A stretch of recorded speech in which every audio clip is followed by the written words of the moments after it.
Good morning, everyone.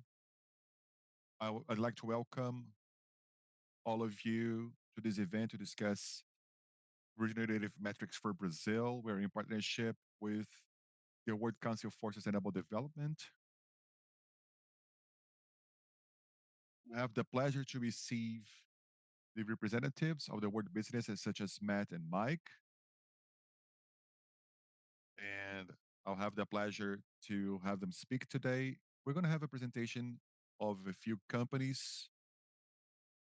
They are part of the city foods, and they're going to share some information they have on regenerative agriculture. I'm going to go ahead and share my screen with you.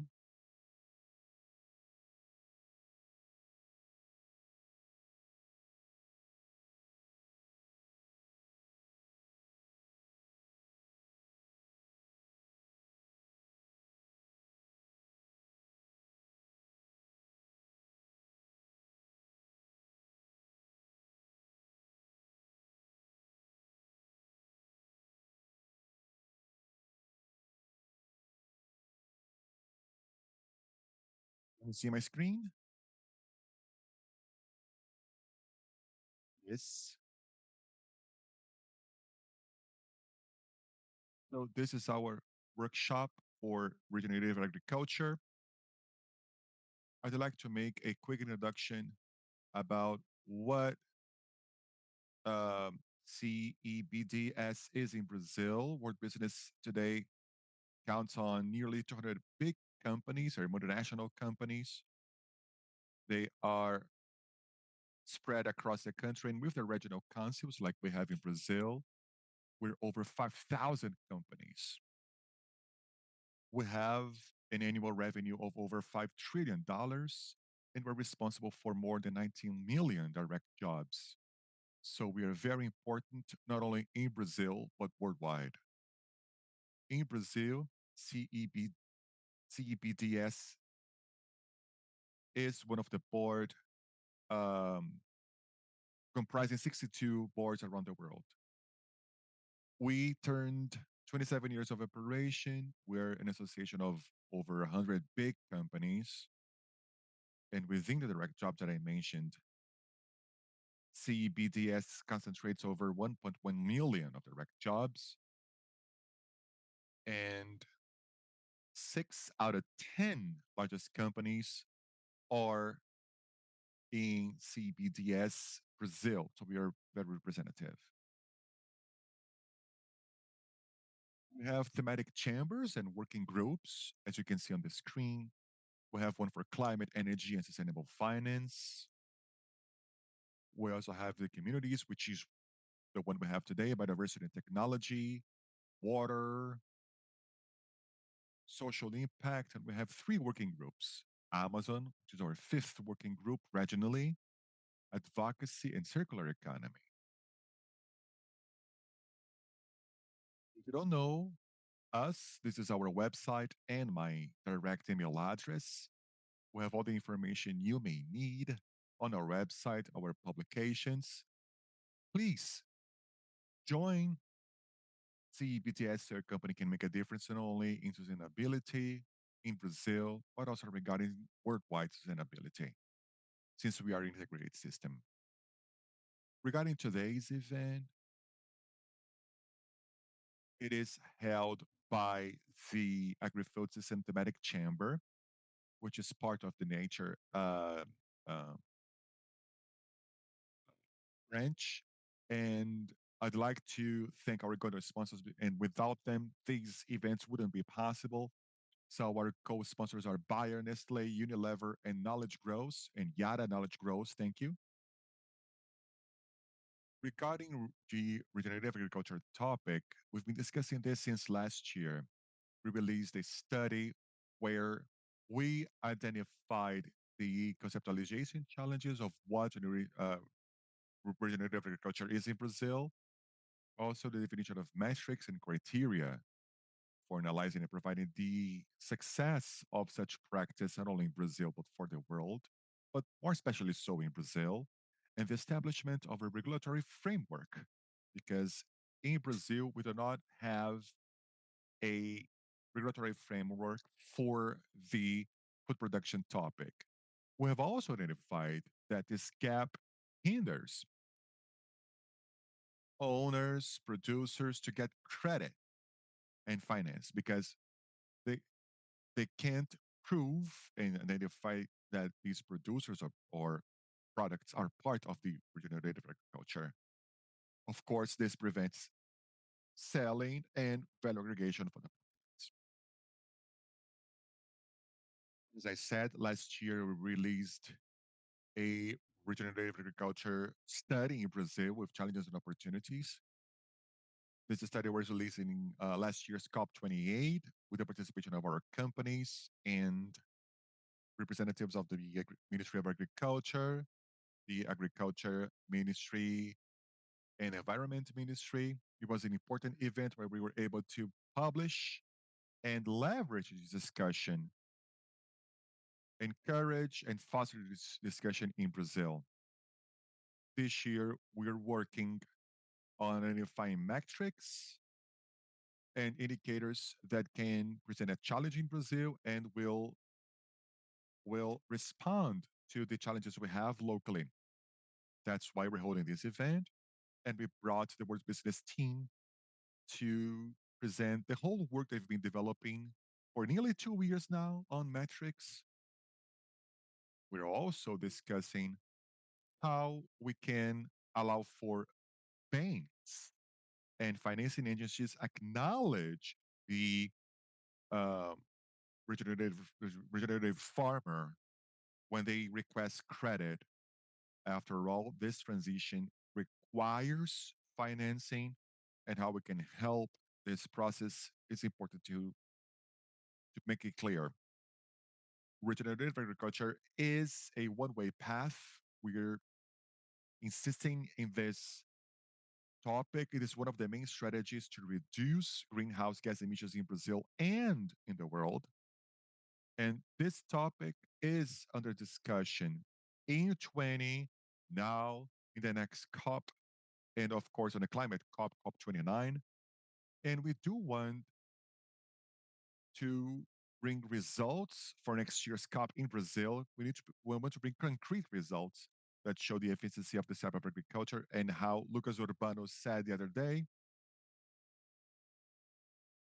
and I quote, we need to change our understanding of what success in agriculture is. And that is why CEBDS is here. That's why we're holding these events, these moments of training and capability building, so we can see regenerative agriculture as something successful. That's why we need results metrics to measure the results.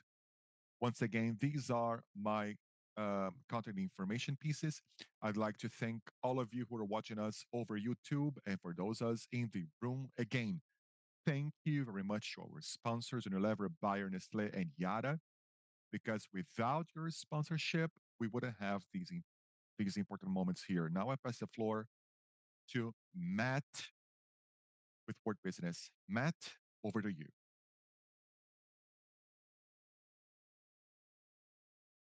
Thanks very much, Carla, and I think you have the slides from our side. You're pulling that up just by way of introduction. Would you like me to share your slides for you? I think that's better, yeah, if you can.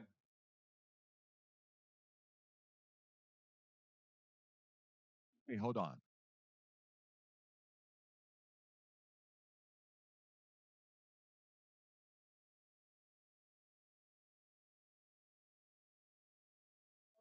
Here's the slides of just by way of introduction.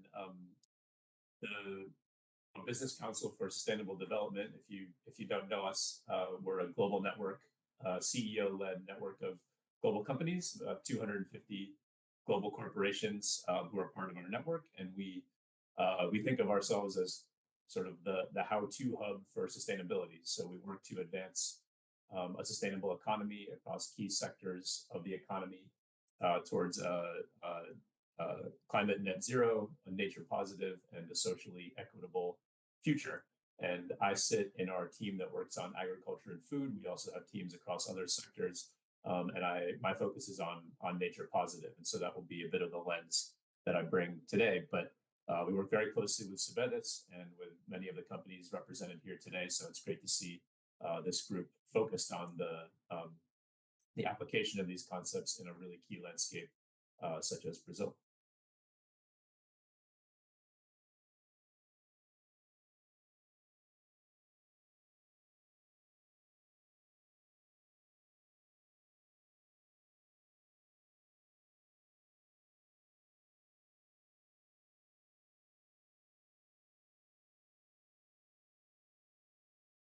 Não mudou o slide. Ela segue no último slide do CEBDS.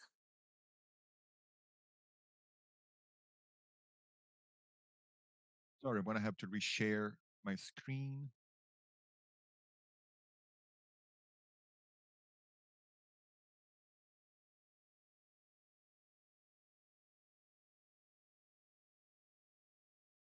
If it works okay, translation, everything was good. Okay, great.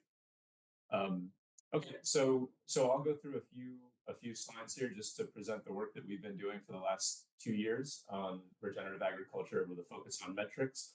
But I really want to leave lots of time, most of the time, for the CEBDS members to speak to their experiences in Brazil on this topic. So I'll try to be fairly quick and then pass over to the companies. But our starting point within WBCSD is that there's an urgent need for a transformative approach to agriculture. This has never been more critical than it is today. Regenerative agriculture specifically presents a holistic solution that can transform the way we produce food, feed, and fiber for the benefit of climate, nature, and people. We believe there are some lock-ins in the system and that farmers work the way they do today because the private and public incentives are in place, and that we need coordinated demand signals to improve the way that these value chains work in order to change farmer behavior and build supply chain resilience.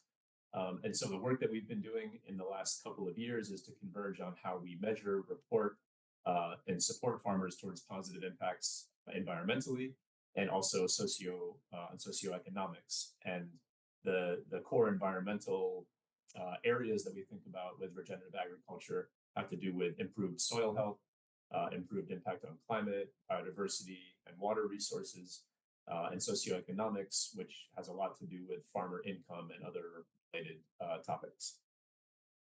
Next slide, please.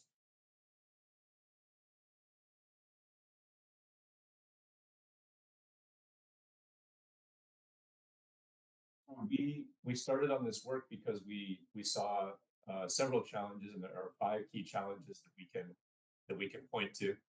There's a bit of background noise. I think if you can mute yourself if you're not speaking, that would be great. Thank you. Some key challenges to scaling up regenerative agriculture that we see today have to do with the need to build up farmers' income related to environmental outcomes that they're creating. Creating mechanisms to share the cost of farmers' transitions towards a more sustainable system, ensuring the government policy rewards farmers for this transition as well. So the policy piece is extremely important. And then also the role of value chain companies. So downstream companies needing to source differently in order to share costs across these value chains. And as you can see in the middle, our theory is that there's a really key unlock, which has to do with agreeing on common metrics in order to advance these different objectives. So that's been our focus is to align on the common metrics for regenerative agriculture. Yeah, next slide.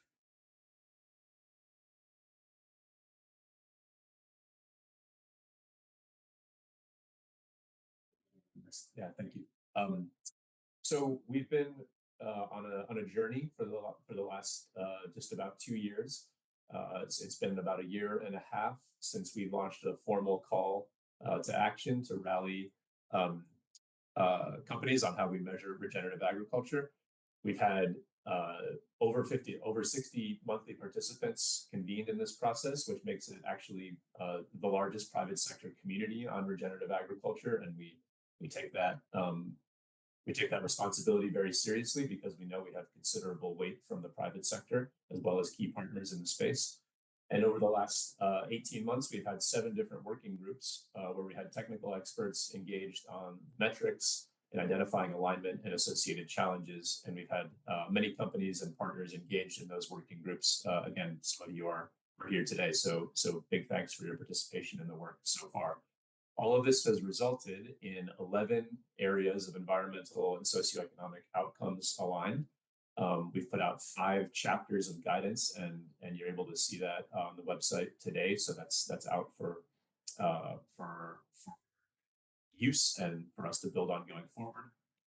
And ultimately, this has included over 1,100 businesses engaged directly and indirectly through the process, and around 30 companies who are considered early adopters supporting this vision for regenerative agriculture, and creating the path for others to follow. And I believe the 4 companies represented who will speak today are considered part of that early adopter community. Next slide.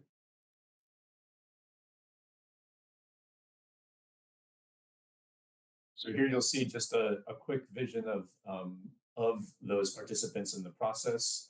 The logos are quite small, but hopefully it gives you a sense of the broad and diverse group of corporates and partners who we've had engaged in this work, representing all stages of the ag and food value chain, the finance sector, key enablers in the space, and then a number of partners who are from the conservation and agroecological spheres, as well as nature positive and others. So it's been a really fantastic working group, and we've achieved some great alignment around these outcomes and metrics with a consensus-driven process that does not mean that everyone always agrees with everything 100%, but we've made a lot of progress, and we can move forward with the basic outcomes that we've been able to produce.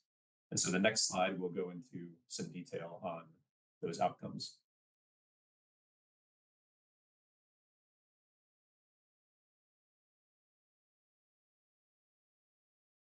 So here you see a very high level view of the regenerative agriculture outcomes and the indicators that accompany them that we've been able to develop. So this is a short list of cross-sectoral regen ag outcomes. These are aligned with key sustainability frameworks, with the planetary boundaries and the UN Sustainable Development Goals. And we've identified metrics that are most aligned with these key sustainability frameworks and also with the key disclosure and reporting standards. So these findings can be referenced to help us accelerate broad-scale public and private investment as a key next step. These outcomes and metrics have been proposed based on this analysis that we've gone through of existing frameworks, and we've refined this through scientific review and a series of deep dives, including the member and partner working groups, to refine towards these outcomes. So you'll see in the diagram on the right side the colors which indicate environmental, social, and economic outcomes of regen ag that we've been able to build alignment around. And then in the matrix on the left, you see the more specific indicators that go along with each of these outcomes. I also want to point out in the image on the right side, the center of the circle, which is this imperative to avoid conversion of natural ecosystems as a core starting point for regenerative agriculture. And this is really essential because it brings in the importance of the landscape view on this topic. And of course, in Brazil, in the Cerrado, and in the Amazon, in other regions, conversion and deforestation is a major driver of nature loss and of economic loss, and also social impact.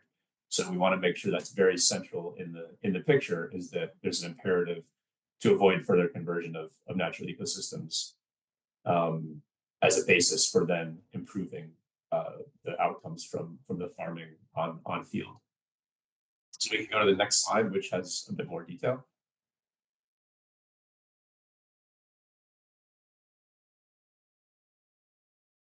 So here you see just an example of what you'll find in much more detail in the reports, but want to give the audience here a sense of alignment that we've been able to develop. So you see along the left side the different impact areas, which were reflected in the prior slides, the environmental outcomes around soil, biodiversity, water, carbon, and then the socioeconomic impacts at the bottom. You see the outcomes outlined, the indicators as you saw on the prior slide, but then here you see the actual detail of the metrics, and this is where a lot of the difficult work in these working groups has taken place to create alignment around the most relevant and the most feasible metrics for corporate use. On the right side, you see the alignment with 4 of the key regenerative agriculture frameworks and the color coding that indicates alignment, partial alignment, or not yet aligned. So just picking one example, if you look at in the water row where you see water on the left side, improved environmental flows is the outcome that has to do with the water resource at the basin level. The indicator is blue water withdrawal, which has to do with both surface and groundwater withdrawals being used for agriculture. And then the metric itself is measured as cubic meters per hectare of water withdrawn, and that is split by level of water stress risk, because we know that it's very important context to understand the level of underlying water stress in each basin. And so that metric itself is aligned well with these 4 leading regenerative agricultural frameworks.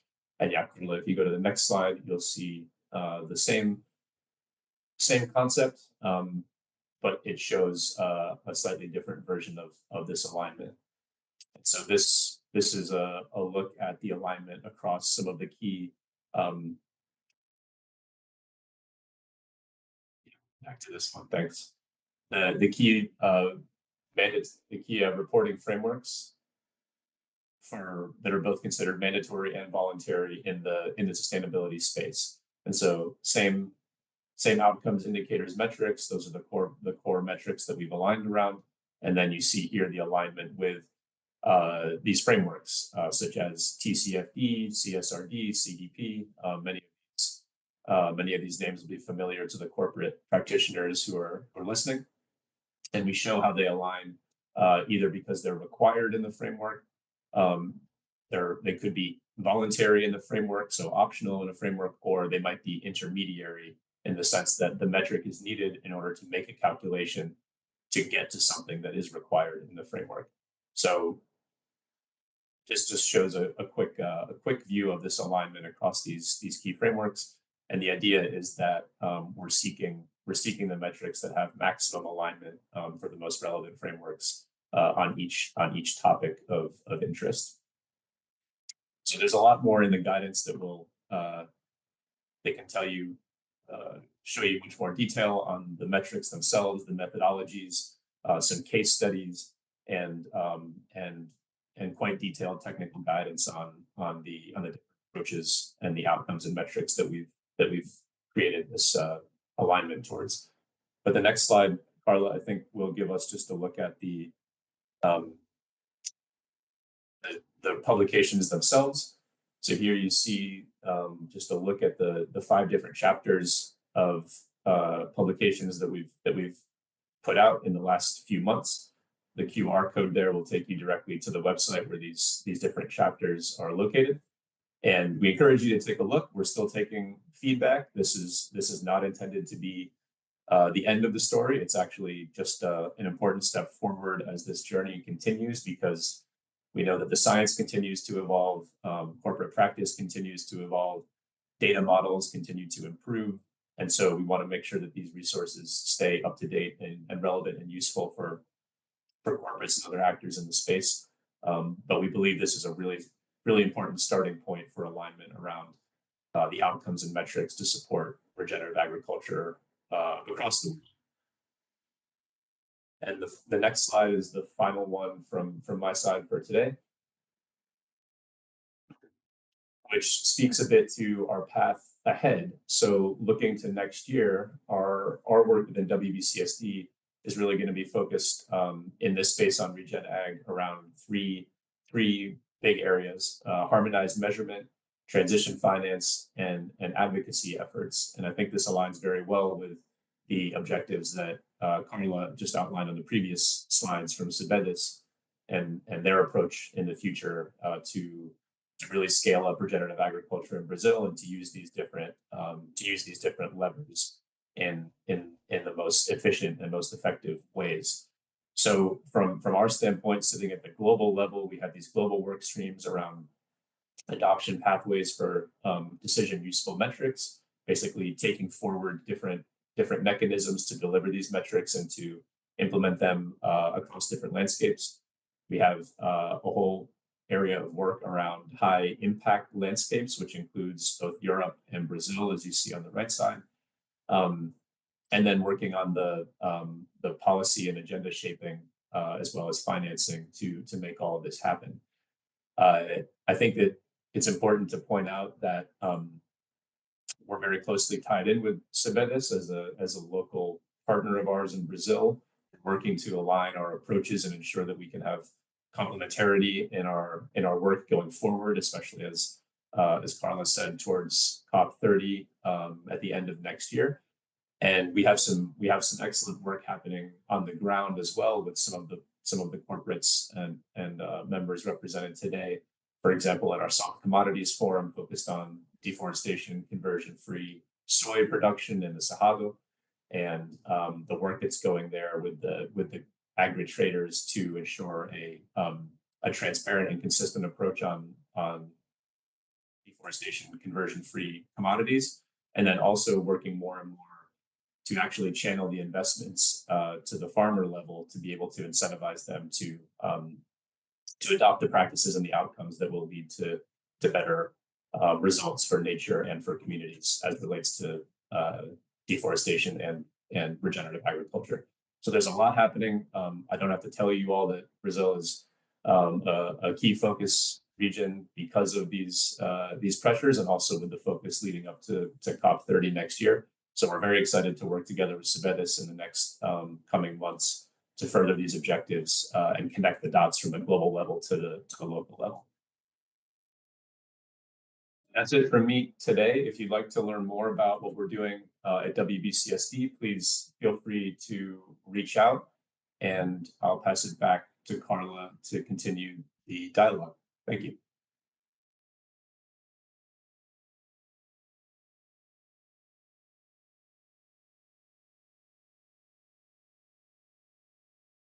Thank you for your presentation. Thank you for the work you've been developing. I joined your discussion groups and I learned a lot. And this helped a lot with our last year's study and has cooperated for the work we are now developing. Your participation is key. And of course, we will carry on with this process, not only considering this year's COP, but next year's COP. Thank you very much, Matt. And thank you. Please say thank you to your team. I knew we have other people here, and those were very important and very, very deep meetings. We're going to start with our associates' presentations. They are the sponsors for the feeding systems. We're going to start with Felipe Albuquerque. Hello, Carla. How are you? Thank you, Felipe, for being with us today. Over to you. I'm going to go ahead and share my screen. Please let me know when you can see my slides, please.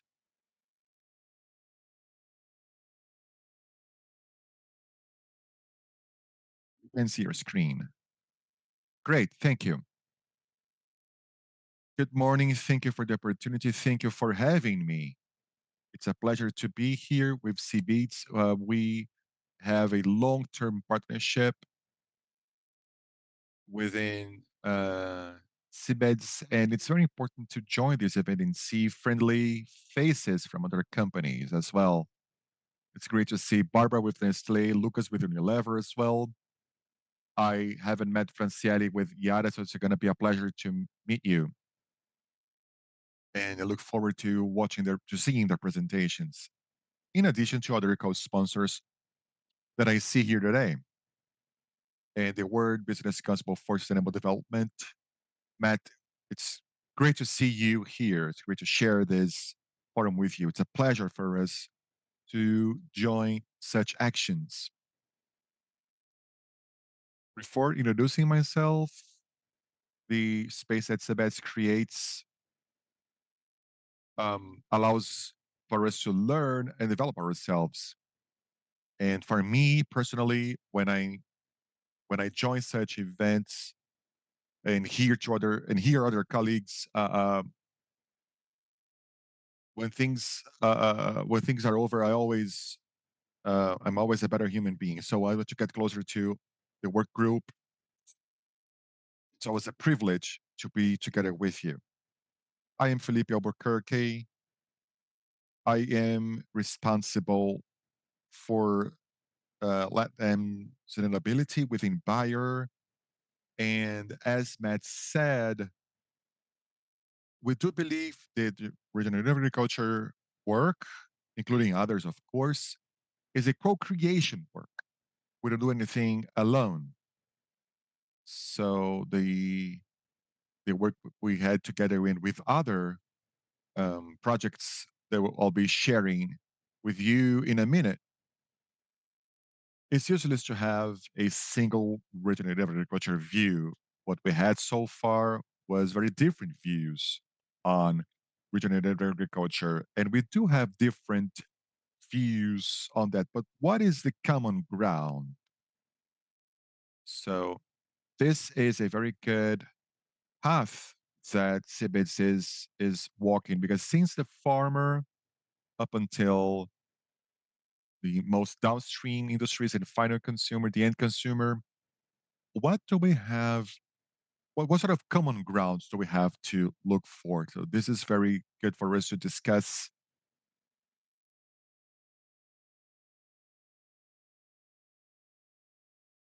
How does the buyer see this topic?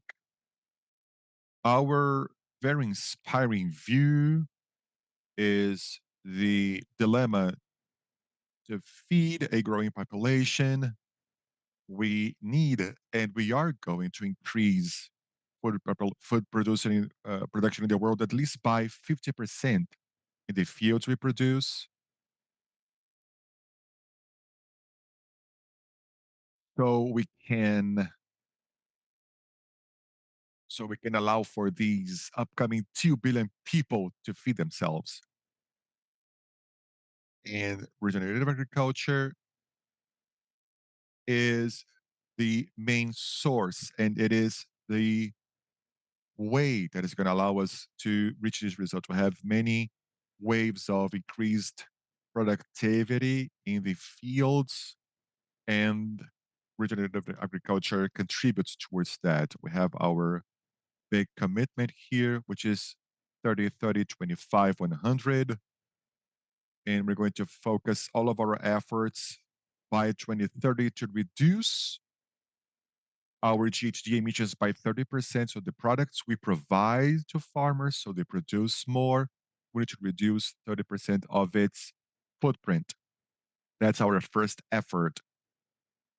Our second commitment is pretty challenging, which is on the major crops we work on.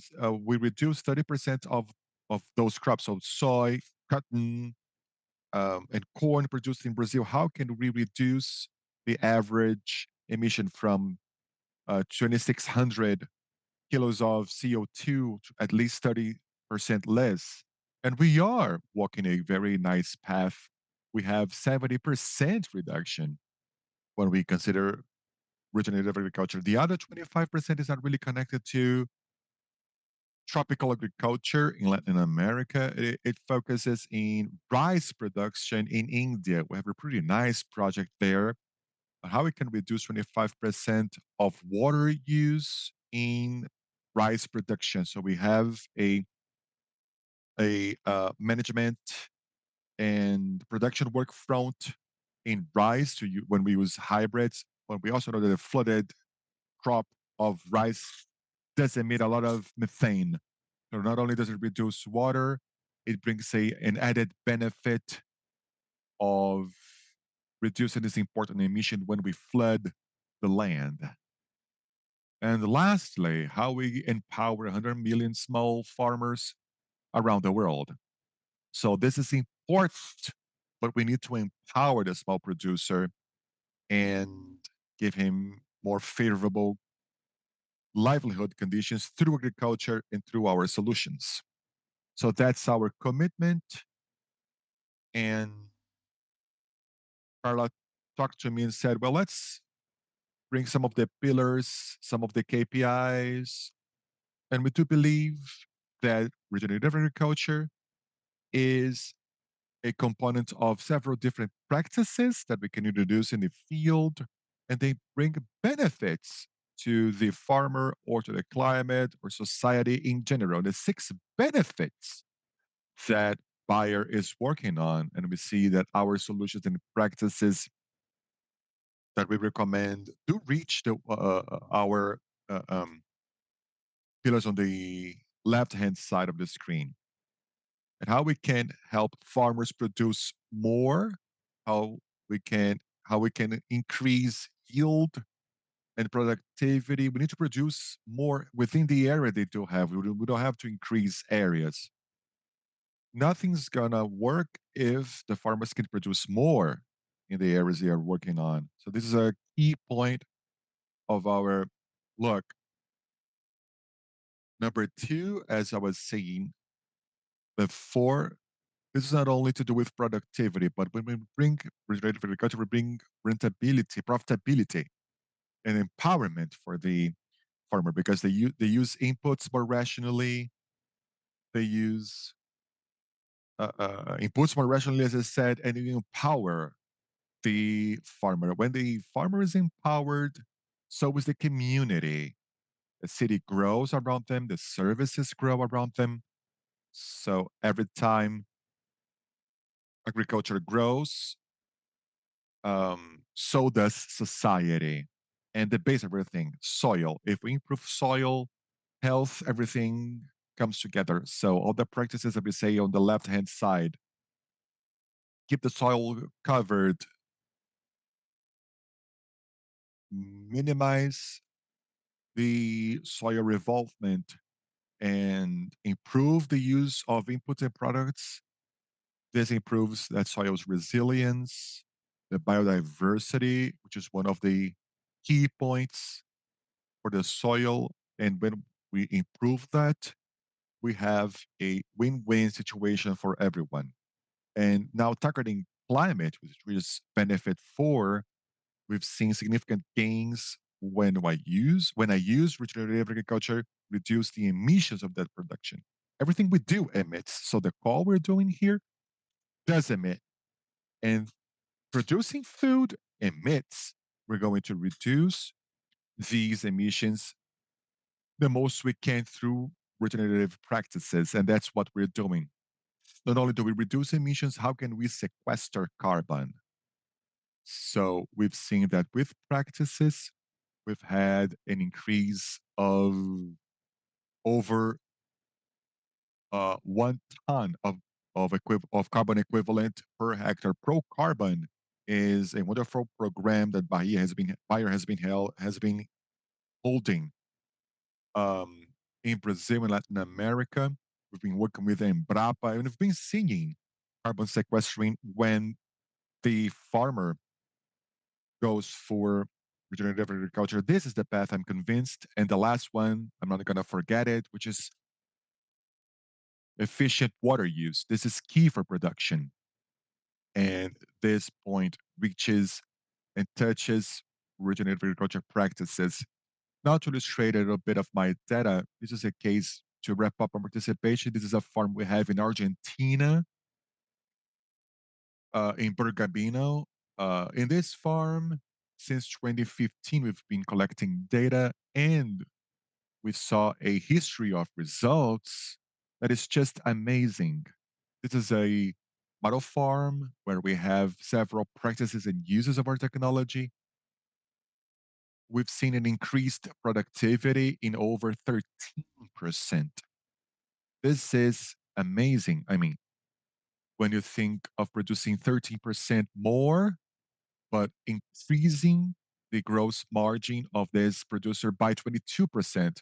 So this is not only producing more, but producing more efficiently. When we consider sustainability pillars, a 65% improvement in carbon balance and sequestering 1,512 kilos of CO2 per hectare. This is the annual sequester we've been observing in this area using less inputs. So we see 15% less field applications, 15% less times the tractor is using this area and burning fossil fuel.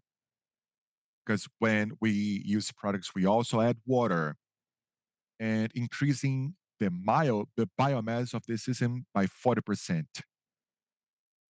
And when we improve the biomass, we improve the soil biodiversity conservation, we improve organic matter, and conditions for production are always better. We have been, sometimes we get carried away or we get caught by some of the data that we detect when we compare the regular crop and the forest. We sometimes see more carbon in within the farm when comparing to the forest, the untouched forest. So the sometimes people have been doing regenerative agriculture for years and years. They're able to sequester carbon and do this environmental service of sequestering even more than keeping their forest. We know that forest is balanced. We know the forest is a balanced system. So the process of sequestering does not exist, but in agriculture we can do that. So in such cases we see on the screen and the pro-carbon results, we see regenerative agriculture is something that Bayer, farmers, and this group and our colleagues here, our fellows here, do believe that we need to work more and more to foster and speed the adoption to solve the dilemmas we live. Thank you. Sorry if I spoke over time, Carla, but thank you very much for this space, for the opportunity. I thank you. You were right on time. Bayer has had indeed great results. Last year, I was in the Pro Carbon event you promoted. It was fantastic. I invite you all, if you can, if you have the chance, please do attend because it is a chance to be in touch with amazing outcomes and understand the benefits of regenerative agriculture. I will now pass the floor to Barbara Solero. Thank you, Barbara. The floor is yours. Thank you, Carla. Thank you, Felipe. This was a great start to this meeting. I think we share a lot of these outcomes. I'm going to share my screen. Please let me know if you can see it. Once you do see it, if you could please let me know, we can see it, Barbara. Thank you so much for inviting me. We have been working together in this working group for a while now. And just as Felipe says, I will say that it's great to be in a group in which we can discuss these metrics and that we can move forward talking about food system transition. So for today, I'm going to talk about a Nestle case. I will start by highlighting that we have a very concrete, transparent, and measurable plan to attain net zero emissions by 2050, and we have had solid progress so far.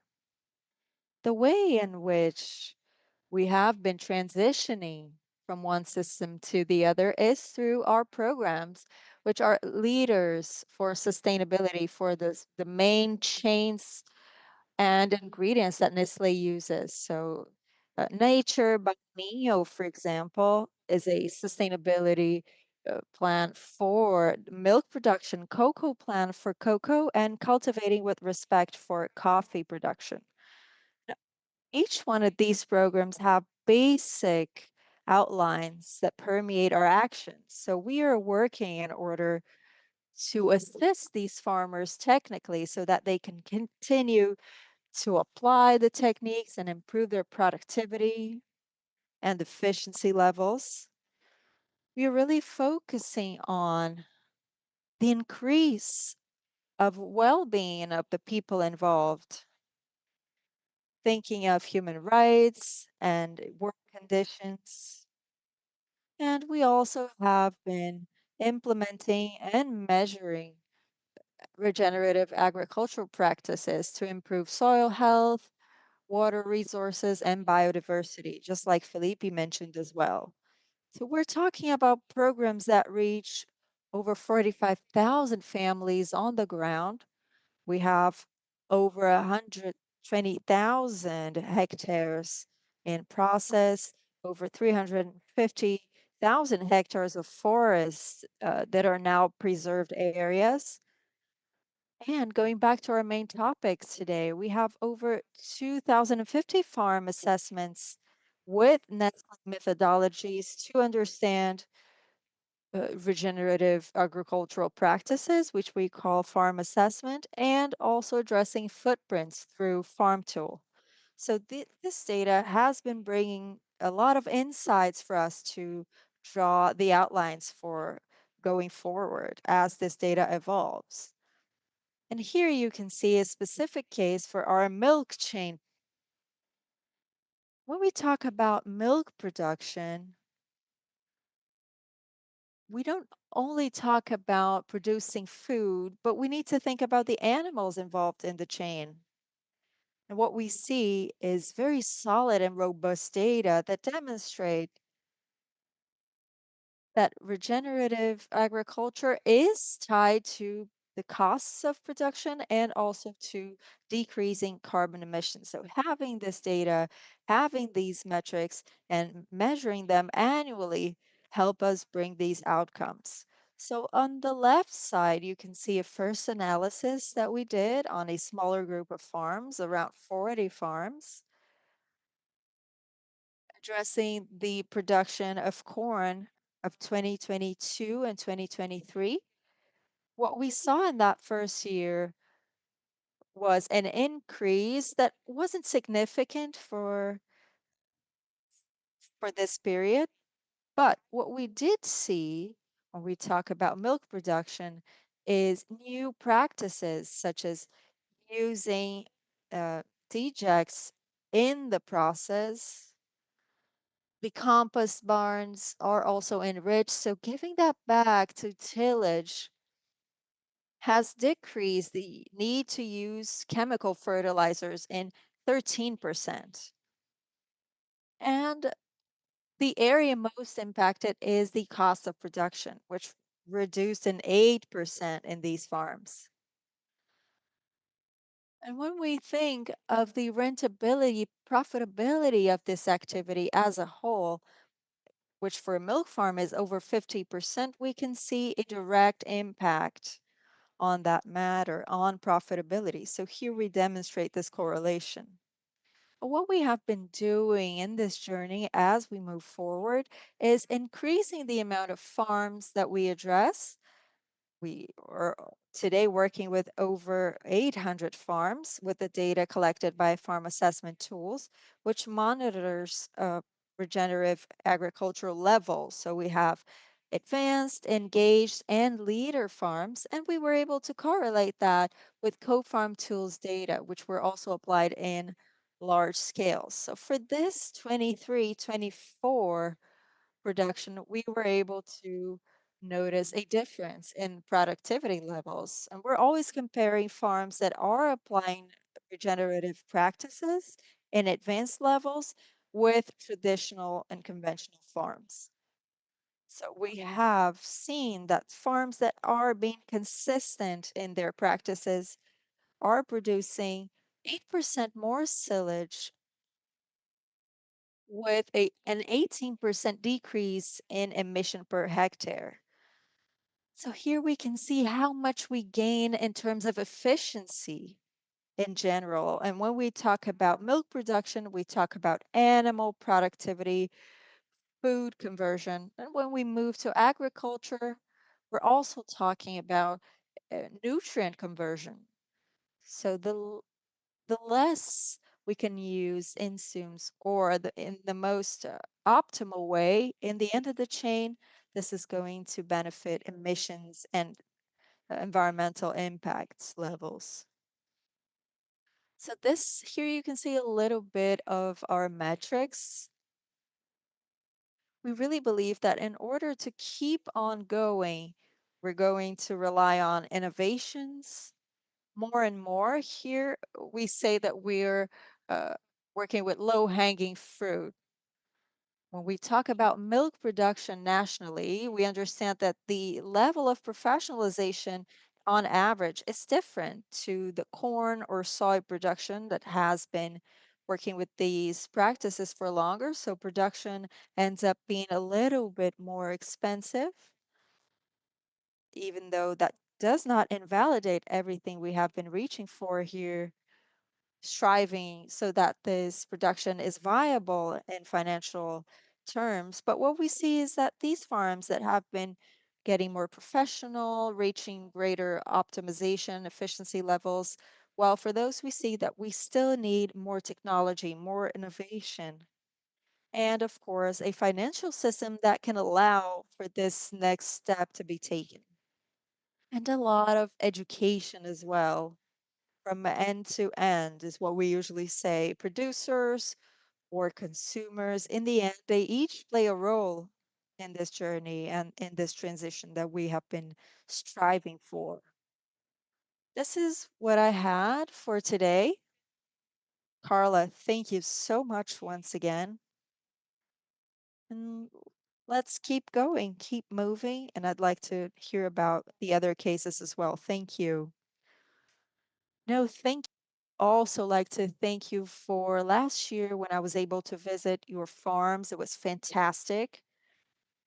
There's nothing like being on site and observing practices and understanding how much people and animal well-being has been uh, increasing, the environment as well. So I thank you so much for your reception last year. It was very amazing for me. It was great having you with us, Carla. Thank you. So I'll now pass the floor to Lucas Urbano, which is the head of sustainability for Unilever. Lucas isn't even in Brazil, so I know he's in a different time zone. So special thank you for that, for being here with us. Thank you, Carla. Thank you for CEBDS for opening up this space for us to talk about strategies in regenerative agriculture, but mainly connecting to today's main topic, which are the metrics and the measuring processes that we have going. So I think Felipe and Barbara brought a very detailed and rich overlook on how they have been using and measuring these metrics, the outcomes they have been attaining. Matt did a great job explaining how these metrics are aligned with other tools such as Site Platform or OP2B that I have had the pleasure to be connected to. I'm in the board of both organizations. So the perspective I'd like to adopt today here on the metrics is I'd like to discuss why having them and why adopting these metrics, why adopting these KPIs makes sense when we talk about proposing the transformations we have been striving for. What I usually say is if we don't know what is our race, there's no use having good watches. So we need to choose our KPIs very carefully. And in a more broad manner, at Unilever, we have been thinking of the word why. Why do we need these KPIs and who is going to benefit from them? We have been thinking of the farmers who are the ones building solutions with us. What we need to understand that the most urgent KPIs should be helping to manage the farmers' performance in this transition process, and also helping us monitor and measure the outcomes and our impacts and the return on our investments. But of course, always keeping in mind that this transformation is happening on the farm. This is where the KPI should focus. I will share a couple of slides with you. Please let me know if you can see them.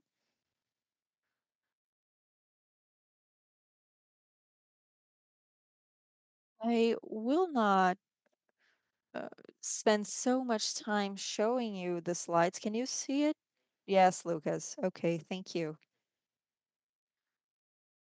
So here at Unilever, we believe that regenerative agriculture, just like Felipe said, is an essential tool to attain a new level of resilience in our value chain and a new of social environmental performance in the systems that we operate in. I think we have data and we have been experimenting new approaches in our day-to-day lives at the company. We have seen climatic events or disruptions in production that have been raising a lot of concern. So recently, here in Europe, in Spain, we had trouble with the tomato crops that were very significant. In Brazil, we have seen that some events will take a toll on rice production, for example, on the south of the country. So this is something we have been seeing in a very broad way. Unilever is present in 127 countries. So if we think of all of these countries, we have many cases that justify us having a strategy such as this one. But of course, we need to think of our sustainability goals. We are striving to be a net zero company by 2039. We have commitments to Space Nine, commitment to livelihood of small farmers. So our expectation is that the regenerative agriculture strategy for promoting this profound integration with farmers and proposing in increments in our process can help us deliver our outcomes.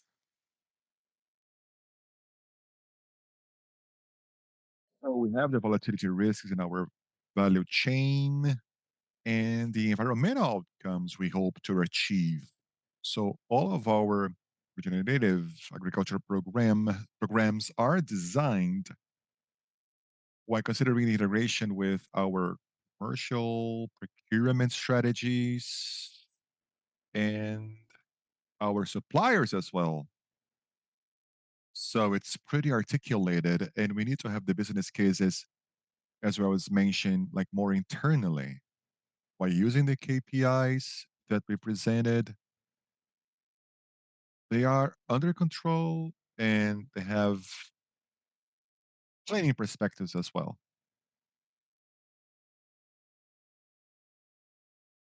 We want to increase our land by 1 million hectares. This represents our supply chain, and through our calculations, we want them to be tangible in terms of religion.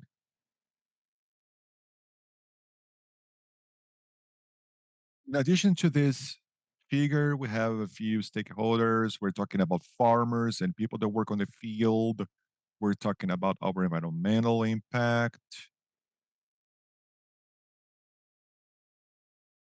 We're talking about thousands of suppliers that are engaged. We're talking about the success definition. This is very important. I think the Regenerative Agriculture Program for Unilever does bring a new definition on what agricultural success is for us, what it means to have an agricultural development chain that is successful, not only in terms of price or quality, but also when it comes to social and environmental performance. So this success is key, and the regenerative agriculture movement. I know there isn't much definition on what regenerative agriculture is, what it was able to entail several stakeholders and institutions. And it's really a global movement that redefines what we can expect from agriculture and its role with us and our environmental goals as well. We have over 46 projects in the pipeline and nearly, well, this number is not really updated, over 270,000 hectares under regenerative agriculture practices. So we've been learning a great deal from that. And I'd like to break down how this process comes about, share this presentation before, again, I'm not going to discuss the performances we've been reaching project by project because there are plenty of them, but I'd like to bring the perspective on how we develop this project with farmers because something that has been making us very happy is opening the discussion with the farmer and realizing that we trigger a creativity and innovation process. It is continued improvement, but before, when as we suggested their certification or compliance, farmers would go like, well, these are just more papers I have to fill out. So I'm very glad to open this conversation and see a project for that landscape, for the area where the farmer operates that brings innovation, creativity. And at the end of the day, this project seeks to keep productivity up and running, but it goes beyond that. And it wants to revisit the environmental and social performance we've been having. And many times, solve problems farmers have been having due to lack of investment and lack of knowledge and haven't been addressed. Once I was discussing with farmers in Spain, Germany about water, in Thailand, talking about pests and soil degradation. In Brazil, we've been talking about soil health and water topics as well. So it's been a pretty interesting movement and pretty much targeting the KPIs. So this is the process. Uh, we use what the farmer already has, like some sort of maturity. We discuss climate aspects and other aspects. We like to keep it simple. So we say there are 3 or 4 dimensions there. Our regenerative agriculture part has climate, soil, water, livelihoods, and biodiversity. We picked one, we design the interventions, and we advance on attributions, how we're going to measure, and so on. So it is pretty straightforward. And as I said, it is a catalyzer of the discussion. It generates an interesting conversation with farmers. So we bring an innovation program that is pretty robust. And again, very simply put here, it doesn't have to be sophisticated. Some of the KPIs that you see in orange are mandatory, others are optional. And as a rule of thumb, we have a pretty comprehensive set of KPIs than the ones you see on the screen. Again, not because Unilever wants to put this down other people's throats, but because the farmer wants to demonstrate some performance gains they're going to have. And also, this has to do with knowledge and with self knowledge as well. This is a case we have in Brazil of our suppliers. This is exactly what we're doing with them. We start discussing with the provider, we discuss practices, we try and implement and understand the KPIs and the results we expect. And then we start the investment process, which in our case is going to last 3 to 5 years, depending on the intervention. So, as a general talk, I'd like to confirm this KPI element. For us, the general regenerative agriculture movement entails this idea of representing what our view of agricultural success is. We can use this to measure our success stories, but we want to trigger good choices for the programs that they will be able to do, and while partnering with us. We, as I said in the beginning, we set out the race and we set out the parameters, but we want to be in line with the main goal of bringing agriculture to be part of the solutions that we need to the world. So, carbon footprint reduction and so on. Matt talked about the alignment and so on, and he said that not necessarily we agree, and this is good. This is okay. Disagreeing is necessary, and in Europe, we've been talking about the need of using KPIs as indicators and discuss implementation, execution, practices, because that's when we're going to have the returns we need. This KPI is a bit further down the line. We discuss project performance later. I've been having cases where my projects haven't performed as we designed.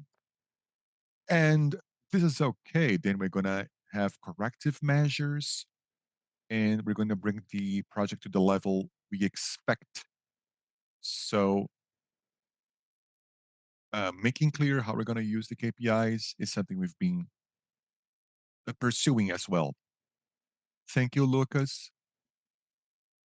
And it makes total sense for us to review our definition of success. It isn't because it didn't work that it isn't successful. We also learn when things don't go as expected. And Ulever has been very important. I want to thank you all. You're always working by my side, and it's great to have you guys. Thank you, Lucas. I'm going to pass the floor to Franciele. Welcome. She's with Yara, and over to you. Thank you, Carla. Let me go ahead and share my screen.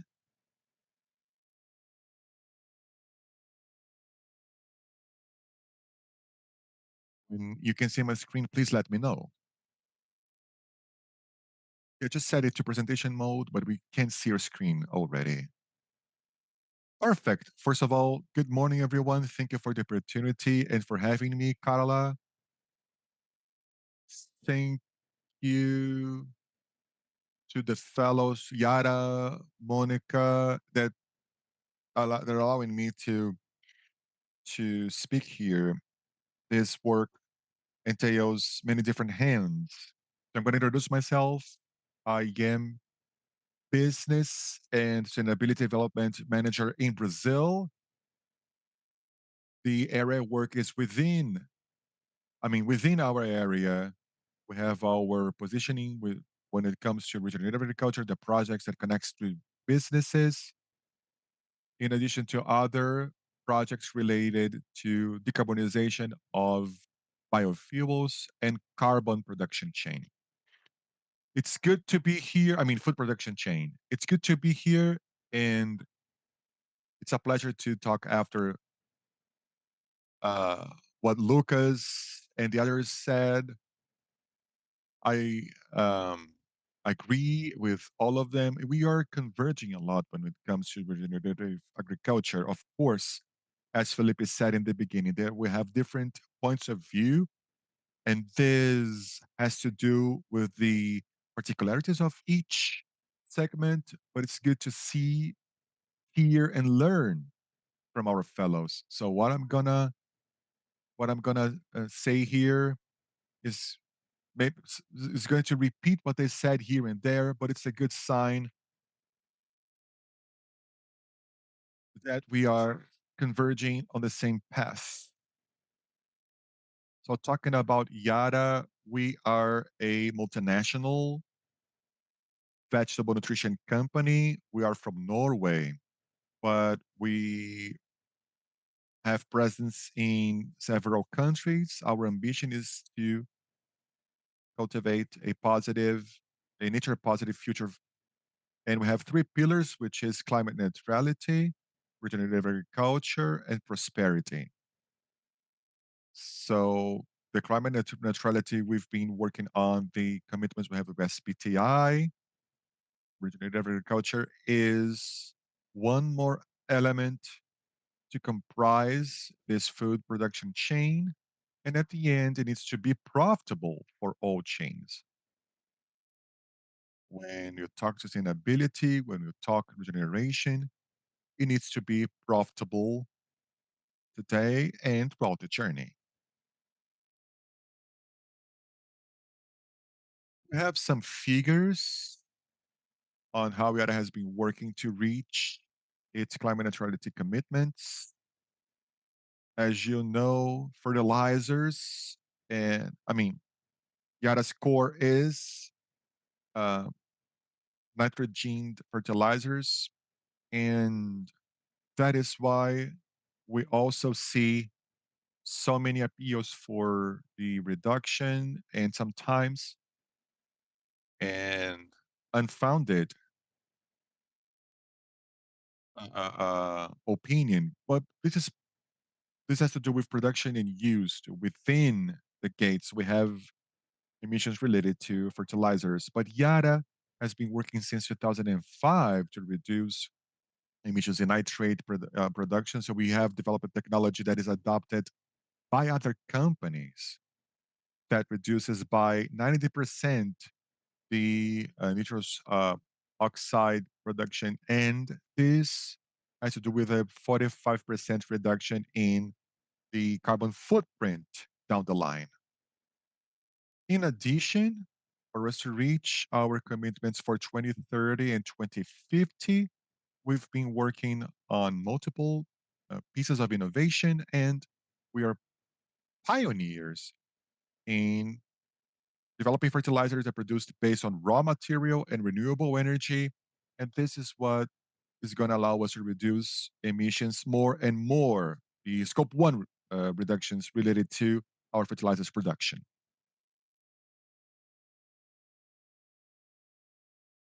Now moving on to our approach for regenerative agriculture. We have here a manifest, we have a concept. It's not limited to this, but our understanding is very much aligned with what has been said here. But regenerative agriculture needs to be an integrated uh, and systematic approach. It needs to be science based, outcome based. So we are not going to change the way we handle agriculture from one production year to the other. We need to do it in a way that is sustainable so that we can have resiliency tied to that system. And we really believe it needs to be an outcome based approach. And that is completely in line with what we have been talking about indicators, metrics. How can I understand if my practices are generating increase in results or not? So it is important to be outcome based and also tied to the most sustainable practices so that it can impact nature positively. And as we said, we believe this is going to be attained through the five pillars. So, climate health, soil health, the rational use of resources, biodiversity, and prosperity of farmers, of industrial sectors, of the food industry. So, here I'm bringing to you our indicators for each of these themes. This is a proposal. We do not need to limit ourselves to these indicators, but we do understand that we can have these as a starting point to generate results and understand to which extent a system is or not evolving, or as Lucas said, uh, see if it's not attaining the results we were striving for. So these are the indicators we have been using to measure the outcomes and the impact resulting from work with each of these pillars. So here, when we talk about climate, we need to think of the carbon footprint in tillage, the absolute gas emission taxes.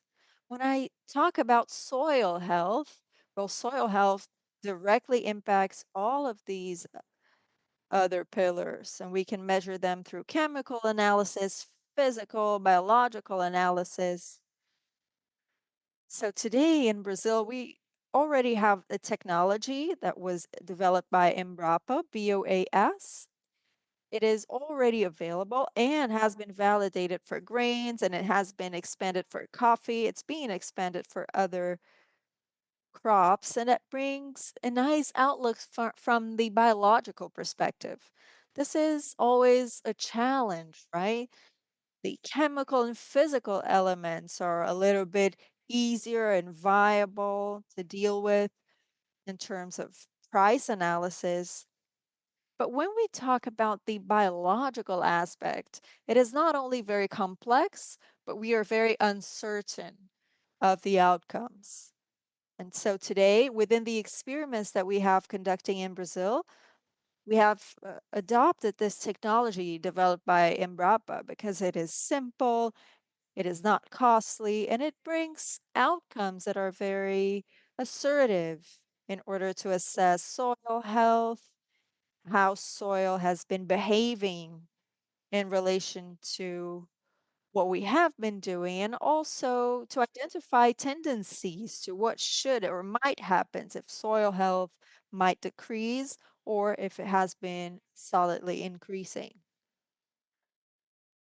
So here is just a general and broad outlook on our indicators. So now I'd like to move on to a case which we can see outcomes in coffee production in Brazil. We have demonstrative farms Recording stopped. in which we have been comparing solutions, nutritional solutions created by Yara relating to nutritional um, managing in the farms and whilst Recording in maintaining all the progress. other variables stable.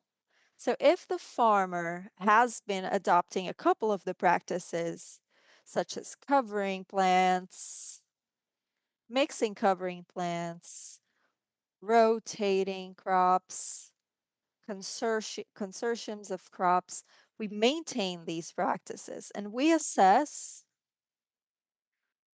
these practices nutritionally and think how we can have an impact within that framework of regenerative agriculture. So here we can see the consolidated outcomes from 13 fields. It's the medium outcomes of demonstrative outcomes from farms. When we see here the outcomes for climate, we had a decrease of 14% of carbon emissions in comparison to the regular way of handling things. And having this comparison is important because we understand that regenerative agriculture is a comparative issue to the way things have been done before. We need to understand, are we on a different journey? Are we increasing our results? Same goes for soil health.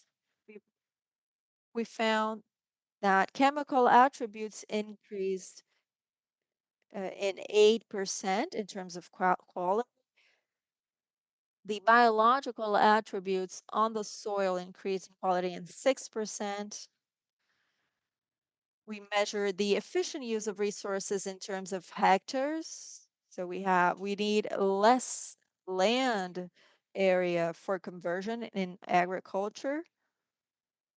We have greater nutritional balance, better use of fertilizer, water, and consequently of soil.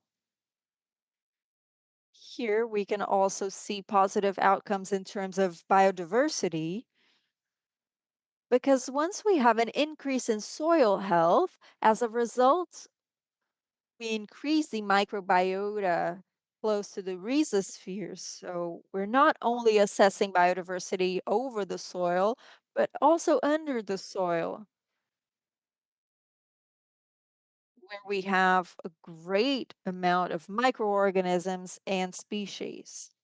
And last but not least, in terms of prosperity, in these farms, demonstrative farms, how can we identify this increase? We had 5 units of production, an increase of 5 units per hectare. Today, the medium outcome is of 30 units per hectare. It depends on the region, of course. There are regions in which you have greater productions or lesser.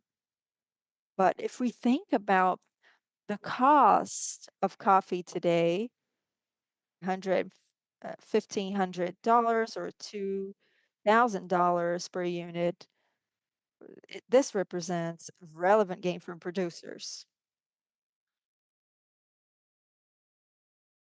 So I brought these results in a very summarized and simple way. I tried to summarize our perspective.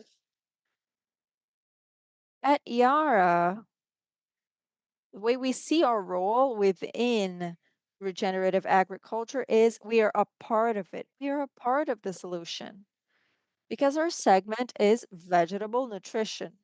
I have, for example, crop defense, food industry, so we are a part of that. And this work needs to be done by many hands.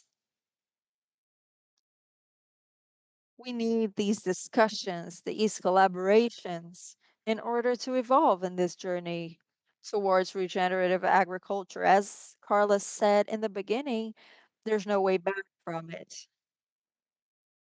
So I think this was it. I don't know if I exceeded my time, but Franciele, thank you. You gave a great presentation. This is exactly what we intended to do, present these information so that we can now discuss with Matt the synergies between our metrics, because people need to understand that it is not the fact that we don't have a regulatory framework does not mean that our companies are not striving for these results. We have seen farmers, producers who have had great outcomes, up to 70% decrease in emissions, for example. So these are important data that we need to prioritize. This is why we wanted to have this first part of the panel today in an open manner. I thank you all for being here with us today. I saw that you asked a lot of questions on the chat. We will not have time to address all of them here. So please get in touch with me. I will give you my contact information. I will always answer whenever I can in order to share this information because we have been moving forward. We have been making progress in this theme. We need to collaborate, and our sector is engaged and is following the right path. So, this is the time for us. This is a very rich moment for me and for all of us to be able to address this theme. So I thank you so much, especially all of you who are watching on YouTube. We will now continue on Zoom only. For you who's watching us through YouTube, I hope you have understood a little bit more of what we have been doing, our work. I invite you to follow us on Instagram, on YouTube. All our publications are available in PDF. So please reach out to us. And those who are representing companies who are not a part of CBDES, please get in touch with me or through the website. We are very open to having you with us. I see that Juliana, the director, is here. If you want to say a few words, please make yourself at home. Thank you so much, Carla, to those representing companies. panelists who gave great presentations. I thank you all for being here to discuss this theme that is very strategic.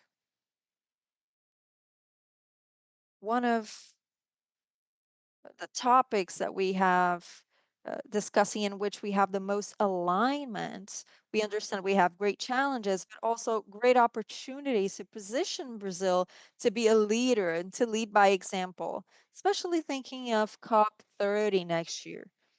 We have this opportunity to showcase concrete solutions.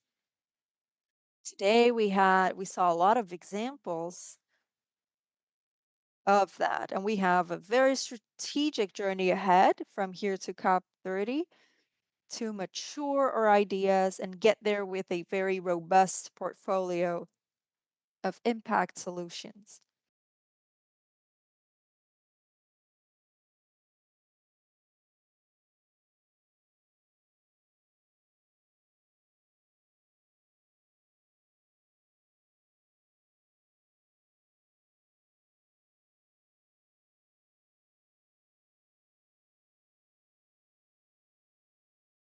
I think Juliana has lost her connection, but she'll be back.